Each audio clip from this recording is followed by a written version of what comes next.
성장을 이루자라는 제목을 가지고 하나님의 말씀을 나누도록 하겠습니다. 우리들 삶에서 특별히 발전이 더딘 영역들이 있어요. 어떤 부분은 빨리 습득합니다. 그래서 그 부분에 전문가 대가가 되기도 하는데 어떤 부분은 별로 배울 마음이 없어요. 어쩔 수 없이 배운다 할지라도 그 배움의 속도가 느린, 성장 부분이 느린 영역이 있습니다. 예를 들어서 어떤 사람은 이 언어 문제에 애로사항을 느낍니다. 특별히 1세대로서 이 미국 땅에 온 한인들 대부분 있잖아요. 일하고 분주히 살다 보니까 미국 영어라든지 언어 생활 습득을 제대로 못합니다. 이거 누구나 경험하고 있는 겁니다. 배우려 해도 잘 배워지지 않는 것이 언어 영역입니다.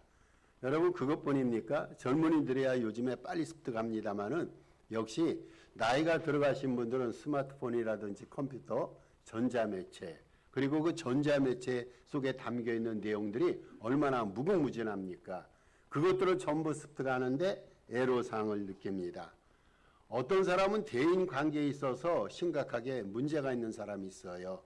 이렇게 좀 친하게 사귀려고 해도 제대로 안 되는 사람이 있습니다. 그래서 이 대인관계가 개발이 되지 않아서 거기다 보니까 평생을 홀로 보내는 그러한 분들이 있습니다. 노력해서 배우고 싶은데 그래서 노력을 했어요. 근데 그것이 안 배워집니다. 그럴 때는 마음이 답답하기도 합니다. 여러분 그런데요. 우리가 노력하고 배우고 안 배워진다 해서 열심을 다해서 뭔가 열매와 결과를 맺지 못한다 해서 인생이 불편은 하죠. 삶이 부담스럽고 무겁고 불편은 합니다마는 그것 때문에 못 사는 게 아니에요. 배워야 될 것은 못 배웠다 그래서 그리고 이 시대의 추세를 따라가지 못한다 그래서 인생 자체가 그렇게 망가지거나 불행하거나 그것은 아닙니다. 불편은 하죠. 시대를 쫓아가지 못하면은요 여러 가지 면에서 애로사항이 많이 있습니다. 그런데 자신에게 취약지대가 있고 모자란 것이 있다고 해서 그것 때문에 인생이 망가지거나 완전히 인생을 못 사는 것이 아닙니다. 왜냐하면은요 우리 주변에는 우리를 도와줄 수 있는 수없이 많은 사람들이 있어요. 많은 사람들이 포진하고 있습니다. 그래서 내가 부족한 것이 있다 할지라도 그 부족한 것 때문에 때로는 인생 자체가 좀 서운하기도 하고 서럽기도 하지만 이것이 인생의 절대적인 불행의 요인이 아닙니다. 전화 한 통화만 들면 전문가들이 도와줍니다. 변호사들이 많아서 법 문제를 해결해 줍니다. 기술자들이 많아서 돈 조금만 지불하면은 가정이라든지 집안에 문제가 있는 것을 해결해 줍니다. 내가 대인관계가 열악하고 힘들다 해서 그것 때문에 인생을 못 사는 게 아니라 주변에 상담가가 있어요. 여러분 영적인 문제가 있을 때 목사를 찾으면 같이 기도해 줍니다. 성경 공부 전문가가 있어서 성경을 가르쳐주는 사람도 있습니다. 우리 주변에는 우리가 모자라는 것을 도와주는 사람으로 인산인해를 이루고 있습니다. 그리고 전문가가 아니더라도 말 한마디만 하면 뛰어와서 도와주는 주변의 친구분들이 얼마나 많이 있습니까? 자신에게 부족한 것이 있다고 해서 못 사는 것도 아니고 이것 때문에 인생이 전적으로 불행해지는 것도 아닙니다. 그런데 여러분 문제가 되는 것이 있어요. 문제가 되는 것이 있는데 그게 뭐냐면은 우리 신앙인들에게 취약지구가 있는데 그것은 믿음의 발전에 관한 겁니다. 신앙인들에게 있어서 발전이 더딘 특별히 더딘 특별한 취약지대가 있는데 모자란 문제점이 있는데 여러분 그것이 믿음의 영역이라는 거예요.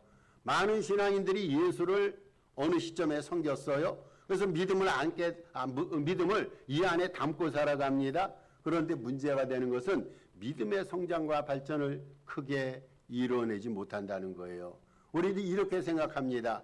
예수 처음 믿을 때는 믿음이 부족해도 시간이 지나면 믿음이 자랄 거야. 내가 직분 받고 안수 받으면 믿음이 더 커질 거야. 이게 대다수 사람들이 갖고 있는 믿음에 대한 생각입니다. 여러분 그렇습니까? 신앙 연륜이 길어진다고 해서 믿음이 자동적으로 발전합니까? 내가 직분을 받았다고 해서 어느 날 갑자기 직분에 따라서 믿음의 질수, 믿음의 도수가 크게 향상이 됩니까? 집사 때보다 장로 때는 믿음이 더 커지고 목사 안수 받으면 믿음이 더 커집니까? 예수 믿는 자들에게 주어진 삶의 취약지대가 있어요. 사람마다 어려운 고비고비가 있고 문제점이라 생각하는 취약지대가 있는데 신앙인들에게는 믿음이 안 자라는 것이 제가 볼 때는 큰 취약지대라 생각합니다. 여러분 이 문제를 오늘 우리가 살펴보고 좀 해결해 보자 말입니다. 믿음이 자라지 못해서 늘상 우리들은 늘상이 아니더라도 때때로 영적인 빈곤증을 느낄 때가 있고 영적인 갈급에 느낄 때가 있어요. 뭔가 좀 내 영혼이 풍성해서 하나님과 소통이 제대로 될 텐데 하나님과 불통을 느낄 때가 있어요. 해도 기도도 안 나오고 찬양도 안 나오고 말씀을 들어도 은혜가 전혀 안 될 때가 있습니다. 믿음 성숙을 이루어야 되는데 신앙의 연륜과 직분을 받았음에도 불구하고 믿음이 자라지 않으니까 스스로의 믿음을 보면서 얼마나 답답하고 부담스럽게 생각합니까? 영적인 빈곤, 영적인 갈증을 느낄 때가 예수 믿는 사람들에게도 왕왕 있습니다. 오늘 히브리서로 들어갑니다. 본문으로 들어갑니다. 예전에는 이 히브리서의 저자를 사도 바울로 규정했어요. 근데 현재 성경학자들은 바울이 저자가 아니라는 데 동의하고 있습니다. 이 히브리서의 저자는 누군가 확실히 알지 못합니다. 저자는 그런데 유대계 기독교인들에게 이 서신을 보냅니다. 서신을 보내서 예수 그리스도의 탁월성에 대해서 변증합니다. 예수님은 천사보다 우월하고 예수님은 아브라함, 예수님은 그런 믿음의 위대한 사람들보다 더 위대하고 제사장보다 더 위대한 예수님의 탁월성과 위대성을 전하면서 변증하면서 이 히브리 저자는 독자들에게 예수 그리스도를 통한 큰 구원에 대해서 언급합니다. 여러분 우리가 큰 구원을 받았다는 거예요. 오늘 본문 2절 9절에 그런 말이 있어요. 큰 구원을 받았는데 이 구원이 떠내려가지 않도록 구원을 잘 유지할 것을 히브리가 저자가 독자들에게 권면합니다. 그리고 오늘 본문에서 큰 구원을 완성시키며 성취받기 위해서 믿음이 자랄 것을 독자들에게 권하고 있습니다. 여러분 오늘 본문의 요지는 그거예요. 우리가 믿음 생활을 하고 있어요. 어느 시점부터 믿음 생활을 시작하고 있는데 믿음이 안 자라서 주님 주신 큰 구원이 혹여 떠내려갈까봐 큰 구원을 이루어가기 위해서 믿음의 장성함을 이루어야 될 것을 히브리 저자가 독자들에게 권면하는 것이 오늘 본문 말씀입니다. 여러분 히브리 독자들 있잖아요. 오늘 이 서신을 서신을 저자가 보냈는데 이것을 받아본 독자들은 신앙의 연륜이 오래됐다고 말합니다. 예수 믿은 기간이 제법 오래돼서 이제는 선생이 되어야 되는데 여러분 선생이 되어야 됩니다. 예수 믿는 기간이 오래됐어요. 그래서 이들은 가르치는 선생의 반열에 도달해야 되는데 오히려 저들은 그 반대로 믿음의 성장과 진보와 발전이 더딘 채 저들은 어린아이 상태에 머물렀다고 말합니다. 어른이 되고 선생이 돼야 되는데 어린아이 상태, 어린아이. 여러분 어린아이들은요 말에 제한이 돼 있어요. 생각하고 말하는 거, 행동하는 것이 유치합니다. 어린아이들은 능력에 제한이 있습니다. 어린아이들은요 미숙하고 우둔하고 유치합니다. 히브리 독자들이 그런 상태에 있다고 말합니다. 그래서 오늘 본문 말씀을 더 살펴보면요 저들은 젖이나 먹고 어린아이 상태입니다. 젖이나 먹고 단단한 식물은 먹지 못하는 상태, 미숙함과 우둔함으로 말씀이 주는 은혜와 축복을 경험치 못하는 상태, 또한 영적인 자각을, 영적인 분별력을 사용해서, 영적인 분별력 있잖아요. 이것을 사용해서 선과 악을 구별해야 되는데 저들은 그렇지 못한 상태에 놓여 있다고 말합니다. 한마디로 표현해서 이 히브리 독자들은요 믿음의 초보 단계에만 머물러 있었습니다. 그들이 알고 깨우친 몇 가지 것이 있어요. 그리스도의 초보에 속하는 겁니다. 여기에 대해서 뭐라고 말하냐면요 이들이 알고 있는 것은 회개는 안다고 그랬어요. 예수를 믿고 죄를 하나님 앞에 회개하는 거, 저들은 믿음에 대해서 안다고 말합니다. 예수를 믿으면 구원받는 거, 저들은 회개에 대해서 알고 안수에 대해서 알고 부활과 심판에 대해서 안다. 이것이 저들이 알고 있는 것 전부였어요. 여러분 우리가 이거 알아요. 여러분 믿음이 뭔지 아시죠? 세례가 뭔지 아시죠? 회개가 뭔지 아시죠? 안수가 뭔지 아시죠? 부활이 뭔지 아시죠? 이게 우리가 알고 있는 전부인데 그 당시 히브리 독자들의 믿음의 전형이었고 저들이 알고 있는 믿음의 폭이었습니다. 그래서 저들은 더 이상 앞으로 나가지 못하는 거예요. 맨날 믿음이 뭐니 회개가 뭐니 하나님 앞에 회개하지 않으면 마음이 찜찜하니까 죄를 안고 나서 하나님 앞에 회개하고 자기의 믿음이 완성됐다 생각합니다. 세례를 받았으니까 나는 성숙한 신자라 생각합니다. 이 이상을 벗어나지 못하고 있었어요. 그래서 히브리 저자는요, 이러한 어린아이 상태에 있는 히브리 독자들을 향해서 이제는 제발 믿음의 초보에서 벗어나서 믿음의 초보 단계에서 벗어나서 믿음의 성장과 진보를 이루면서 하나님 앞에 영광 돌리는 그러한 성숙한 믿음 생활을 할 것을 강력하게 권고하고 있습니다. 여러분, 우리가 고기를 잡을 때요, 고기를 잡을 때 얕은 바다에서 고기를 낚아 올릴 수 있습니까? 아니에요. 저는 뭐 고기 잡는 데서 문외 아닙니다만은 아는 한 가지 지식이 있어요. 큰 고기를 잡으려면요, 실한 고기를 잡으면요, 깊은 곳에 들어가야 됩니다. 여러분, 우리가 하나님의 은혜와 축복을 받기 위해서는요, 믿음의 성숙함의 깊은 곳으로부터 하나님의 축복을 끌어올려야 돼요. 하나님의 축복은요, 성숙한 믿음, 기쁨 속에 믿음 속에서 끌어올려 잡을 수가 있습니다. 우리들의 믿음을 이 시간 다시 한번 헤아려 보십시다. 우리들의 믿음은 과연 하나님 보시기에 온전한 믿음인가? 더 이상 자라도 되지 않을 만큼 그러한 믿음의 완성 지경에 이른 믿음인가? 우리들의 믿음을 한번 헤아려 보십시다. 그렇다면요, 믿음 성장이 더딘 이유가 뭘까? 그거를 몇 가지로 살펴보겠습니다. 첫째로, 믿음과 삶이 괴리되어 있어입니다. 믿음은 있는데 삶이 따로예요. 하나님의 말씀이 있어요. 말씀을 머리로 지식으로 아는데 이 말씀에 대한 행함이 없는 거예요. 말씀에 대한 지식과 행함이 분리되어 있어요. 믿음과 삶이 분리가 되어 있어요. 그 믿음이 더딜 수밖에 없어요. 두 번째 이유가 있습니다. 주님과 세상을 겸해서 섬깁니다. 이거라도 쉬운 말로 표현하면요, 한쪽 발은 교회에 있어요. 한쪽 발은 세상에 걸치고 있어요. 어떤 때는 내가 세상 사람이 돼요. 어떤 때는 진실한 신앙인처럼 됩니다. 이게 오늘 우리의 문제라는 거예요. 그러니까 이것도 못하고 저것도 못해요. 예수를 전혀 안 믿고 세상 속에 발을 디디고 사는 사람은요, 세상 재미를 만끽해요. 근데 우리는 그러지도 못할 때가 있어요. 교회에 있자니 세상이 그리워지게 되고 세상상에서 나가자니 교회에서 우리 주님이 나를 야단칠 것 같고 주님과 세상을 겸해 섬기니까 믿음이 안 자라더라고요. 세 번째 이유가 있어요. 주님 일의 헌신과 충성과 희생을 회피해서입니다. 여러분, 언제 우리 믿음을 자랍니까? 하나님 앞에 드릴 때, 헌신할 때 잘하는 거예요. 그렇죠? 몸과 마음과 재물을 드려야 되는데 어떤 때는 드리기 싫을 때가 있어요. 하나님 앞에 충성해야 돼요. 무슨 일이든지 충성하면요, 그 일의 전문가가 됩니다. 그 일에 땀을 흘려야 되고 눈물을 흘려야 되고 때로는 피도 하나님 앞에 드려야 됩니다. 그런데 헌신과 충성과 희생을 회피하면서 내 믿음이 자라야겠다? 자랄 수가 없다란 말이죠. 네 번째 이유가 있어요. 진지한 성경령과 주님과의 교제 게을러서입니다. 여러분, 우리가 어떻게 주님 뜻을 할까요? 말씀을 통해서. 말씀에 대한 진정한 연구가 없고 말씀에 대한 진실한 묵상이 없으면요, 믿음 안 자라요. 또 한 가지, 주님과의 교제. 늘상 주님과 동행해야 돼요. 수시로 주님으로부터 계시를 받고 지혜를 받아야 되는데 우리는 그렇지 못할 때가, 주님과의 교제와 진지한 성경 연구에 게으르다 보니까 배워도 배움이 없고 믿음이 안 자라더란 말이죠. 다섯 번째 이유가 있어요. 주님보다 세상. 이게 참 안 좋은 케이스예요. 우리의 사랑의 대상은 주님 아닙니까? 주님을 사랑하라고 부름을 받았어요. 주님을 사랑하는 게 믿음이 아닙니까? 근데 주님 사랑보다는 세상을 사랑해요. 이게 미안하니까, 세상을 사랑하는 게 미안하니까 이제는 주님보다 자기를 자기 애. 주님 사랑이 진정한 믿음의 실체가 되는데 자기를 사랑하는 것으로 종교 생활을 합니다. 여러분, 믿음 생활, 종교 생활은 달라요.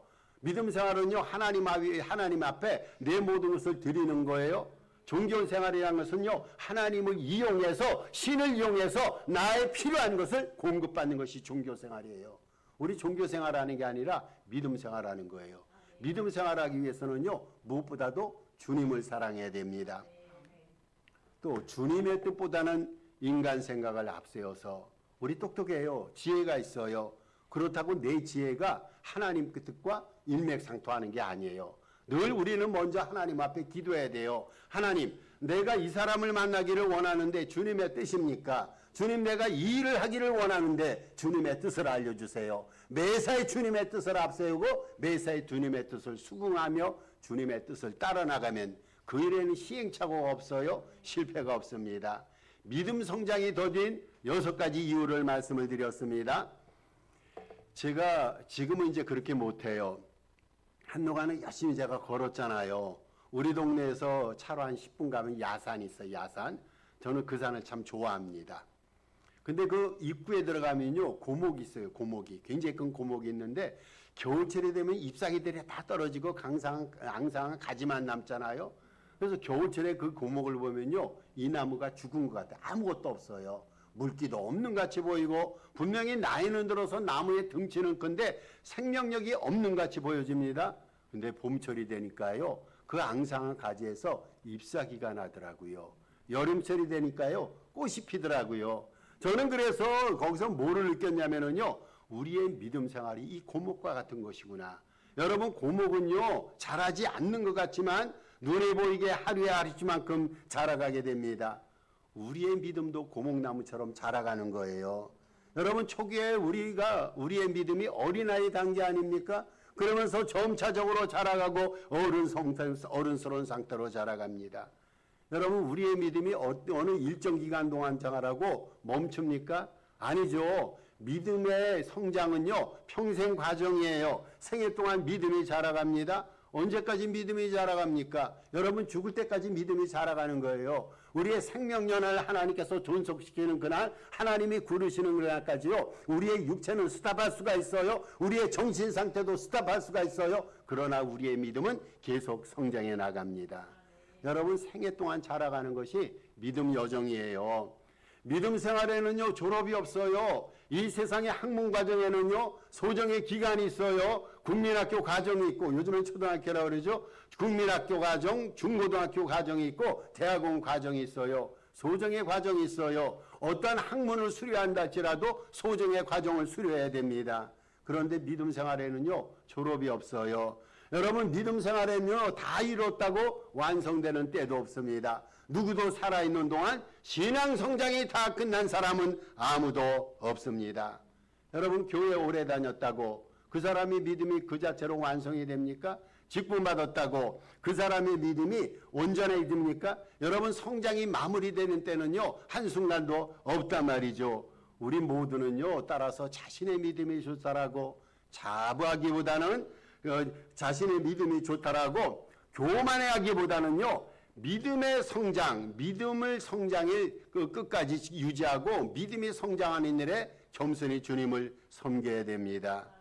예수 그리스도의 장성한 분량이 충만한 데까지 우리 믿음이 자라가는 거예요. 재미있는 표현, 예수 그리스도는요, 풍성한 부신인데 장성한 분량이 있는데 그 장성한 분량이 충만한 데까지 자라가라. 바울이 우리에게 이렇게 권합니다. 여러분, 우리는요, 머리 대신은 예수 그리스도께까지 자라가야 됩니다. 계속해서 자라가는 거예요. 그거를 우리가 이 시간 다시 한번 결단하고 일깨우는 겁니다. 그렇게 자라가면서 어떤 현상이 일어납니까? 하나님의 아들을 믿는 것과 하나님의 아들 예수를 아는 것에 일치를 이루게 됩니다. 그래서 성숙하고 온전한 믿음의 대가가 되어갑니다. 믿음 성장의 비결이 무엇일까요? 믿음 성장의 비결, 첫 번째, 믿음의 성장을 마음으로 결단하는 거. 여러분, 마음의 결심이 굉장히 중요해요. 연초되면 우리가 포부, 계획을 세우고 기도하고 마음의 결단을 하지 않습니까? 결단하는 거예요. 금년 한 해 동안 주님, 내 믿음을 장성시켜 주옵소서. 내 믿음이 성장하고 자라기를 바랍니다. 세상이 무엇보다도 내 믿음이 성숙해지기를 기도하고 바랍니다. 이렇게 마음으로 결심하고 마음으로 결단하는 거예요. 여러분, 이 세상의 모든 좋은 생각과 계획이 있잖아요. 말과 행동은요, 마음의 결단으로부터 시작되지 않습니까? 사람은요, 그런 말을 종종 듣습니다. 마음 먹기에 달려 있습니다. 여러분, 믿음도 마찬가지예요. 내가 기도하면서 내 믿음을 상승시켜 나가리라 이렇게 결심하면은요, 이런 자에게 하나님께서 지혜를 주시고 능력을 주셔서 장성한 믿음의 분량까지 이르게 하신단 말이죠. 금년 한 해 동안 마음의 결심과 결단이 꾸준히 이어지길 바랍니다. 올 한 해는 이 마음의 결단을 아름다운 열매로 하나님 앞에 영광 돌리면서 성숙한 믿음의 경지에 다 도달하시길 바랍니다. 두 번째, 영적인 훈련을 지속하는 거예요. 마음에 결심한다고 해서 이걸로 끝나는 것이 아니라 결심한 다음에 뭐가 필요할까요? 실행하는 거, 실행하는 거. 믿음의 실행, 믿음 성장의 실행은요, 다른 게 아니에요. 영적인 훈련입니다. 영적인 훈련. 운동선수 있잖아요. 세계에서 최고의 운동선수 할지라도 끊임없이 훈련하고 끊임없이 기술을 연마합니다. 여러분 그렇지 않으면요, 자기가 갖고 있는 기술이 녹슬게 돼 있어요. 믿음이란 그런 거예요. 은행에 믿음을 저축하고 하루하루 빼먹는 거 아니에요. 예전에 우리 성령 충만한 때가 있었어요. 주님을 섬기면서 내가 생각해도 내 믿음이 태생과 같은 때가 있었어요. 이거를 어느 순간에 믿음의 은행에 저축해 놓고 하루하루 그것을 빼내면서 믿음을 대체할 수 있습니까? 아니에요. 과거에 믿음이 충만했다 했죠. 지금은 믿음이 사라질 수가 있어요. 지난날 우리가 성령 충만할 수가 있어요. 그런데 오늘은 성령 충만할 수가 없습니다. 계속해서 꾸준히 영적인 훈련을 쌓는 거예요. 여러분 끊임없이 하나님 앞에 기도해야 돼요. 그러면 어느 순간 기도의 대가가 돼요. 여러분 누가 기도 잘하는지 아세요? 기도는요, 기도한 만큼 기도하게 됩니다. 말씀 묵상도 말씀 묵상한 만큼 그 말씀의 대가가 됩니다. 끊임없는 영적 훈련을 통해서 우리의 믿음을 상승시켜 나갑니다. 우리가 영적으로 깊은 훈련을 감당할 때 하나님께서 우리와 함께 하시고 아름다운 축복과 은혜를 물붓듯 우리에게 부어주시는 거예요. 올 한 해는 경건연습 영적 훈련을 꾸준히 하심으로써 믿음의 큰 진보를 이루어 가시길 바랍니다. 세 번째 비결이 있어요. 이것도 필요합니다. 여러분 범사 감사하는 거. 감사합니다. 감사하면요 믿음이 자라게 돼 있어요. 성경에 보면 감사는요 하나님을 영화롭게 하는 제사라고 말합니다. 시편 50편에 나옵니다. 감사로 하나님을 영화롭게 하나니. 우리가 하나님 앞에 감사하잖아요. 이 감사 자체가 하나님 앞에 드리는 산 제사라 그 말입니다. 우리가 하나님께서 베푸신 모든 은혜에 감사할 때, 우리 하나님께서는요 당신의 선하심과 능력으로 우리의 삶과 생을 풍요케 하십니다. 그리고 감사하는 자의 믿음 있잖아요. 하나님 앞에 범사 감사하는 자의 믿음도 하나님께서 지켜주시고 그 믿음을 뛰어나게 하십니다. 감사할 때 우리의 믿음이 상승됩니다. 올 한 해는요 원망 불편은 조금 내려두시고 감사를 생활하시고 감사를 체질하시면서 이 감사를 통해서 영육간 풍성하시고 믿음의 진보도 이루시기를 다시 한번 부탁을 드립니다. 네 번째, 고난과 어려움을 극복하는 거. 이것도 우리의 믿음이 자라가는 방법이에요. 비결이에요. 믿음 생활에는요 고난이 있어요. 역경이 있어요. 믿음 생활 잘하고 열심히 한다고 해서 인생이 평안해지는 거 아니에요. 우리 하나님께서는요 지금 모르겠어요. 주님의 뜻 가운데 우리에게 삶의 순간마다 고난을 주시고 어려움을 주십니다. 근데 이렇게 생각하시면 됩니다. 여러분 이 고난이라는 것이 있잖아요. 주님 축복의 가면이에요. 주님 축복의 가면. 고난은 주님 축복의 가면입니다. 현재의 고난은요 믿음을 상승시켜요. 그렇잖아요. 여러분 우리가 고난을 받을 때 어떻게 합니까? 하나님 앞에 기도해야 돼요. 하나님 앞에 구합니다. 그러다 보니까 우리의 인격의 모난 부분이 고난을 통해서 점차적으로 부드럽게지고 고난이 깎여져 나가는 거예요. 고난을 통해서 역경을 통해서 인격이 성숙해지고 믿음이 자라게 되고 하나님 앞에 더 영광을 돌리게 됩니다. 욥기서 23장 11절에 이렇게 말합니다. 그가 나를 단련하신 후에 내가 순금같이 나오리라. 여러분 우리의 믿음이 순금이라는 거예요. 뭐를 통해서요? 고난을 통해서. 고난을 통해서 믿음이 정제가 되고 인격이 정제가 되고 삶이 정제가 돼서 순금이라는 거예요. 순금 같은 복된 믿음을 고난을 통해서 이루어 가시길 바랍니다. 저는 그렇게 기도해요. 금년 한 해는 제가 교회 목사고 우리 성도들도 사랑하기 때문에 다른 교인들보다 주변에 있는 다른 목사님들의 교회 식구들보다 저는 우리 산호세 동사교회 성도들이 모든 삶에 있어서 더 발전되고 더 개선되고 더 풍성해지고 더 복되기를 그렇게 기도합니다. 저는 범사에 여러분의 삶이 모든 면에 있어서 잘 됐으면 좋겠어요. 원하고 바라는 기도 제목이 다 이루어지고 하나님 앞에 필생의 소망이라 생각했던 이러한 큰 소망도 은혜 가운데 성취되어지고 저는 우리 교인들이 다른 교인들보다 더 잘 되기를 바랍니다. 저는 이건 목사로서 제가 해야 될 일이라 생각합니다. 그리고 여분이 있으면 다른 교회들도 이렇게 됐으면 좋겠다는 기도를 합니다.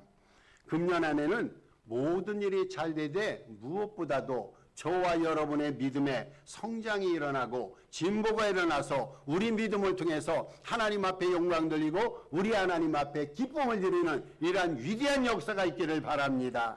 믿음 성장을 다짐하면서 영성훈련에 치중하고 범사에 감사하며 고난을 주 안에서 이겨내는 우리 모두이기를 예수 그리스도 이름으로 축복합니다.